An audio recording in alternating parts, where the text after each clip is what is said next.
So what's going on, folks? So in this video, we're going to talk about just some insights I had from this week of coaching with my athletes, and as far as injuries go, consistency, and then also some great wins for some of my fighters. So hope you enjoy. So to begin with, one of my guys, I just watched him fight on Friday night. He just won his third professional boxing match by TKO. So that was pretty cool to see. So it was great to be able to witness him. Putting in all the hard work that he's put in over the last, I want to say about 6 to 9 weeks, because I want to say we started kind of our training cycle about 9 weeks out from the fight. But we continuously do our training, the strength and conditioning stuff. So, one of the biggest things that we talked about is in his training, and this is one point that I want to get across. When it comes to athletes, you don't have to be doing the most. You don't have to be lifting the heaviest weight. You don't have to be moving the fastest or doing the most volume to actually get a good training effect and for it to translate over into your sports performance. The biggest thing is understanding who you are as an athlete, knowing what you need to work on and work on those things. If you need to work more on your skills for your sport specifically, then maybe your strength and conditioning will be a little bit less. And most of my fighters that I train in general and my athletes all around, we don't do that much volume with strength and conditioning work because I, for one, believe that the majority of your conditioning will come from your sport. And then two, that the more you do outside of your sport, the more it'll take away from your skill development. And it depends on what sport you're playing and then also your season. But with a lot of the fighters that I train, they're training just about year round with their sport. So for that, I have to make sure that the training isn't as intense when it comes to the strength and conditioning work, that we get enough in so that it way it's a good amount of volume to create adaptations with strength, power, muscle endurance, etc. But not too much to where it interferes with everything. So like my football guy, for instance, even though he is a free agent and not really in a training camp right now, we still have kept the volume relatively low in strength conditioning all around because he's doing a lot of field work and just trying to be prepared for any calls that he may get. And it's funny when kind of getting into one of the things that he had going on was this groin irritation. And with that groin irritation, he found out that it was a lot of the volume that he was doing, the extra stuff, because we had those conversations.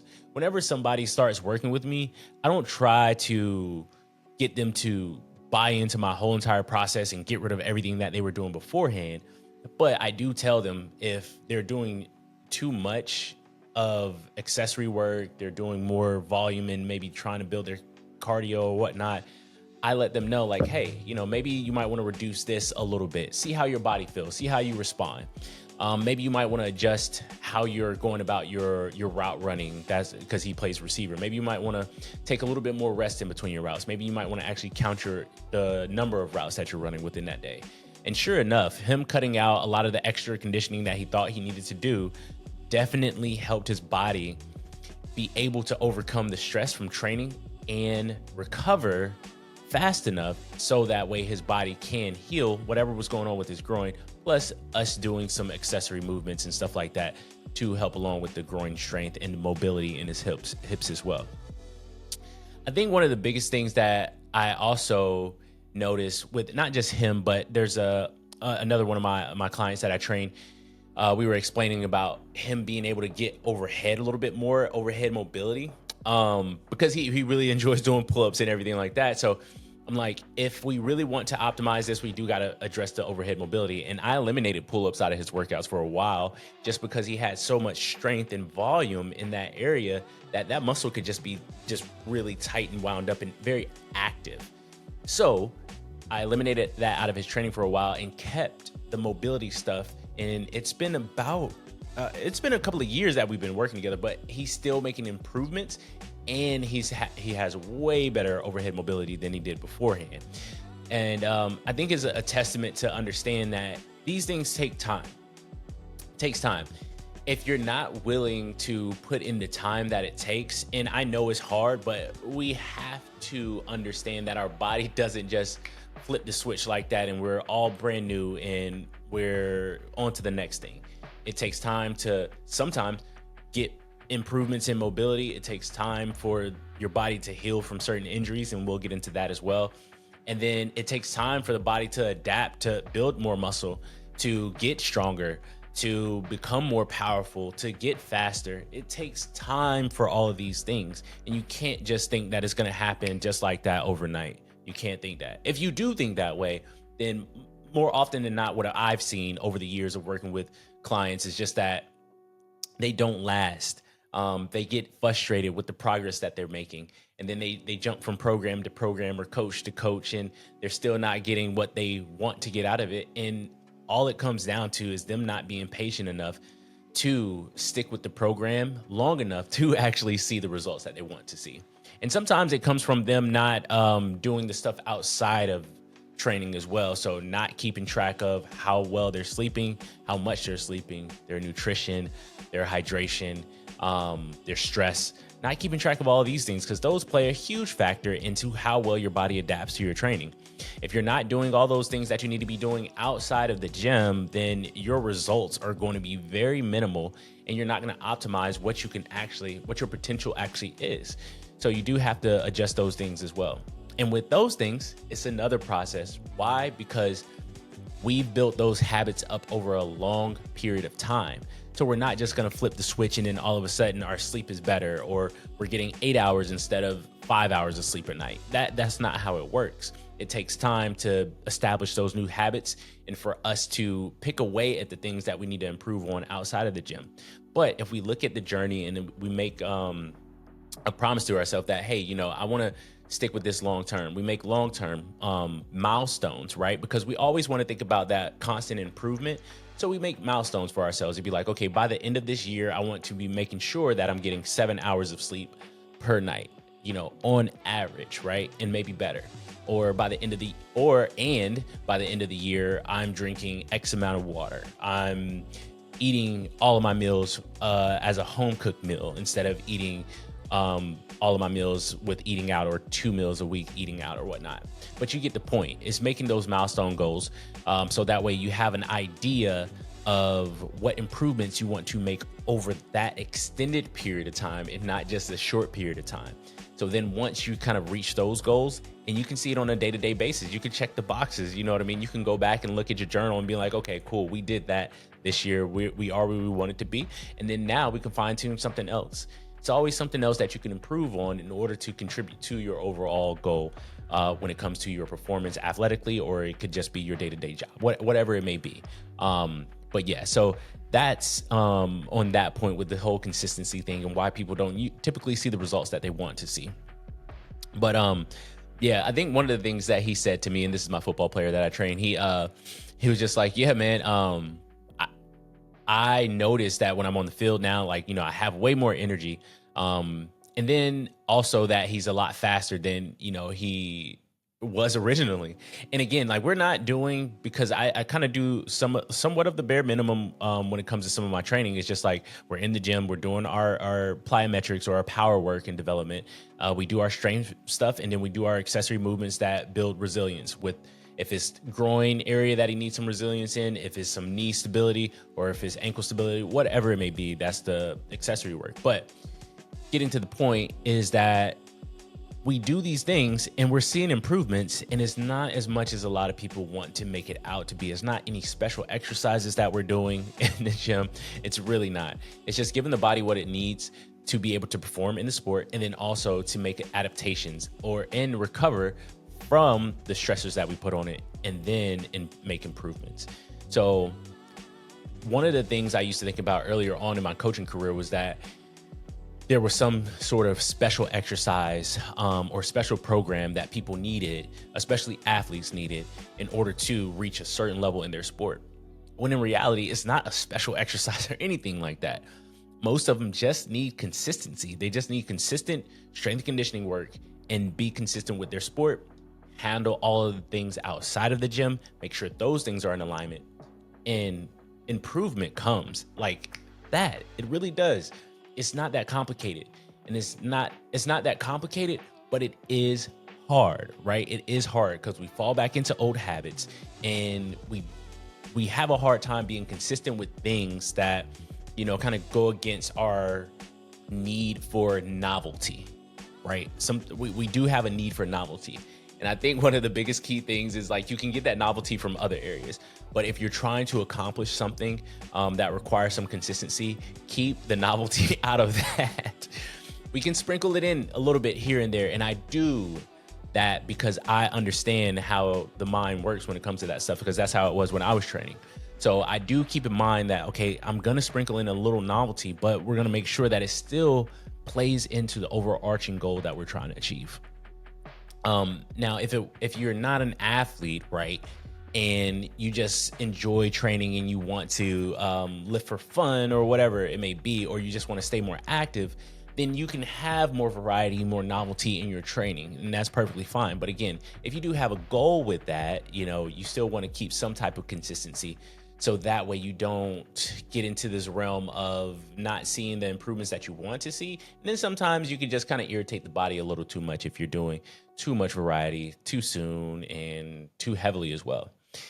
Kind of going into some of the injuries as well. So I had a few things I was talking to some people about, and it was just about how quickly we recover from injuries. So sometimes with injuries, especially let's go with the ankle, you can feel that your ankle is better really quickly and you can be back to training. But if you didn't do any rehab work for that ankle, then you're making yourself more susceptible to another ankle injury just because you didn't do that proprioceptive work.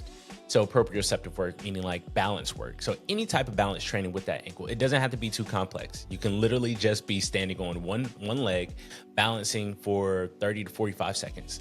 And then you can progress that by closing your eyes and balancing for 30 to 45 seconds.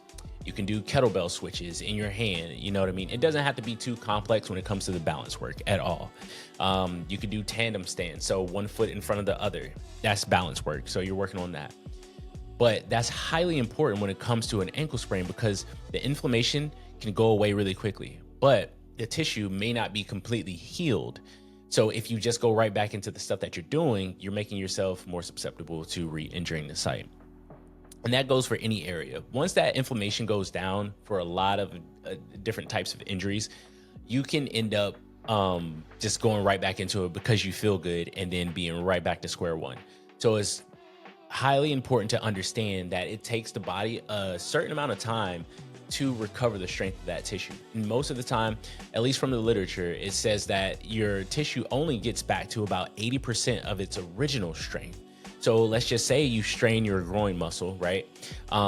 That tissue is only going to get back to about 80%. So everything else needs to be stronger around it. And technically, on average, it takes about 6 weeks or so for it to get back to 80%. So let's say by week 3, you feel better and you're like, okay, cool, I'm going to jump back straight into training or whatnot. That tissue isn't even at 80% of its original strength, even though it does feel better. So you'll be better off still monitoring it and still slowly introducing exercises that give you more of a challenge, but not just jumping straight back into the same volume that you were doing before. So that's just one thing to remember about injuries. I always want to emphasize that you got to give the body its time, because you would rather take 8, 12 weeks, so 3 months of recovery than injuring that site again, and then taking a whole entire 6 months or taking a whole entire year of dealing with that pain because you keep going back into training too soon. So it's very important to understand that fact too. So yeah, I already hit on the consistency and then the injuries and stuff like that. But yeah, I think the biggest thing that I've went over this week with people is just about like staying on top of things, being consistent. And then also when you have something coming up, I think one of the biggest things we kind of get drawn into, and I'm definitely a victim of this, is if we've had an injury or if we've been out of something for a while and we're like, okay, I want to get back to this, or I want to try this out. Like I want to run a marathon, or I want to do a jiu-jitsu competition, or you've been out of fighting for a little bit, but you want to get back into it, but you haven't been doing the work behind that, and then your competition is coming up very soon. one of the biggest things is to make sure that you give yourself enough time for your body to adapt. The mind can be willing and ready to go, but if your body isn't ready, it's going to tell you that it's not ready by those nagging aches and pains, by some type of trauma that may happen. You may strain something, um, or you just feel really fatigued, or you can even get sick. That's just your system being like, yo, we are overworked and we were not prepared for this volume. So you got to give your body time to adapt and build itself up. And you have to be consistent year round. Now, I understand life happens, things happen in life, but you take those things into account. If something happens in your life, don't be like, well, I'm not going to use that as an excuse. It is a legitimate reason. Take that, okay, this happened, so I need to modify my training. This happened in my life, so I know it's gonna take me a little bit longer to get back to where I want to get to, but I'm willing to stay consistent with it. And you have to be honest with yourself. Like, are you willing to take that route? Literally be honest with yourself, sit down and just have that conversation. Are you willing to take that route? But yeah, I just want to leave you with this, that we've had a good week so far. I had a couple of recovery sessions because I do work in the physical therapy realm as well. Oh, that's one thing I want to say too. I'm a certified personal trainer. Let's go ahead and put it that way. Or you want to call a fitness coach. In this industry, we can call ourselves whatever we want. Strength conditioning coach, fitness coach, a health coach, or whatever. But I am in that realm. But I'm also licensed as a physical therapist assistant. And one of the biggest things I try to tell people, because I used to kind of overstep this boundary too, is if you have an injury, don't just, especially a traumatic injury, not just like a little amount, like you may have rolled your ankle a little bit, it's not too painful, or you may have like pulled a muscle or something like that and it feels better the next day. But like a traumatic injury, don't just take your personal trainer's advice on it and just be like, oh yeah, let's just, work around it, it'll be fine. Or them trying to assess you because they're not a licensed professional they're not licensed to do that. I'll put it that way. Get your injury checked out by a licensed professional. Like, get it checked out sooner than later, because a lot of the people that I train, and then also people in the fight space, we kind of have this mindset of, I'll deal with it. But it's funny because the therapist that I work with, I'm telling people, hey, go get an evaluation first, see what she says, and then we'll work from there, right? So we know exactly what the injury process is, or what we need to start to modify and change up and focus in on. So that way we can move forward with the best plan of action. And it's funny, once they get in, they do their evaluation, they do their first day, and they're just like, bro, I feel so much better already. It's just like, yes, yeah, man. Like, don't hold off on it. Get it done sooner than later, because also some scar tissue can definitely build up and start to tack down in that area. And that's going to make it way more challenging later on down the line in the recovery process. So you want to get that done sooner than later. So what I meant by all of that is just make sure that whoever's in front of you, they're a licensed professional. If you're dealing with an injury, that they're a licensed professional.